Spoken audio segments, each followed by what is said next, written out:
Whether you're traveling on a whim this spring or planning ahead to the summer, you want the internet on your side. And that's why Google Tech and Trends expert LaToya Drake joins us now to discuss it. LaToya, good morning to you. Hi, good morning. Pleasure to have you on. So, of course, if we're going to do traveling of any sort, the internet's really the place to start for most of us. If we want to travel abroad, what kind of advice do you have for people to make it smooth? Certainly. I would say this, whether you're thinking about traveling abroad for spring break or a little bit later in the year, the questions that you might be asking yourself is, what's a good price and when is the best time to book?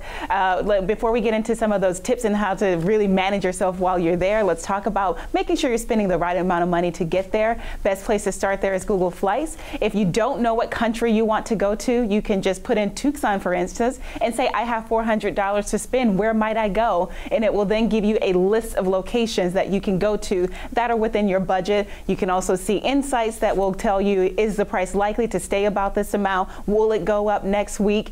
When is the best time to buy? So we're trying to think about those things that make us a little anxious when we think about traveling abroad, and that's getting the best price, and that's also knowing when to purchase. Once you get there, there are a few things that you can do to certainly feel comfortable while you're there and feel like a local. If you don't speak the language, you may have heard of the Google Translate app. What this allows you to do is, for instance, hold up your phone to a menu, to a street sign, to any piece of language, and you can have that translated into English. Or let's say you're in a taxi and you don't speak the language, you can speak into your phone and then have it translated for the driver so that they know exactly where to take you and you feel safe and you feel secure and you can navigate whether you know the language or not. Well, and some people have the luxury to just be spontaneous about their traveling, and they call themselves flexible. I can just go anywhere at any time, and Google caters to those people with a really cool feature, right?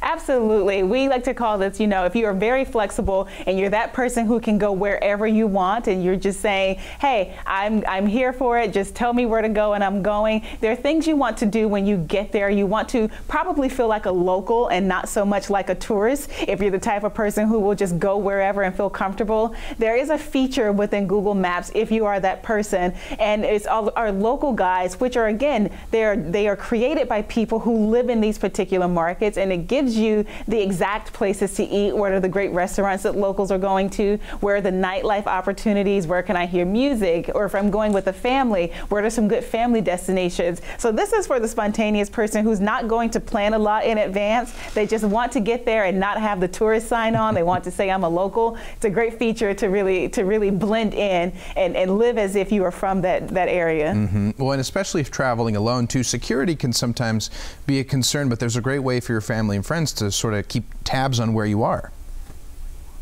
Absolutely. We talk about security and feeling safe. We mentioned Translate earlier. That is one of the most important things to do in advance so that you know what's happening around you. You can understand what's going on. There are other features in Maps that you can turn on or off per your comfort, and that's letting the family at home know, what are your whereabouts, where are you, when are you going to arrive home. That's things like sharing your location so that they have a sense for, are you in a good place, where are your whereabouts, and when can we see you again. Of course, these are things that you can turn off when you get back, but it is that added peace of mind and that extra set of eyes with the family knowing that you're okay.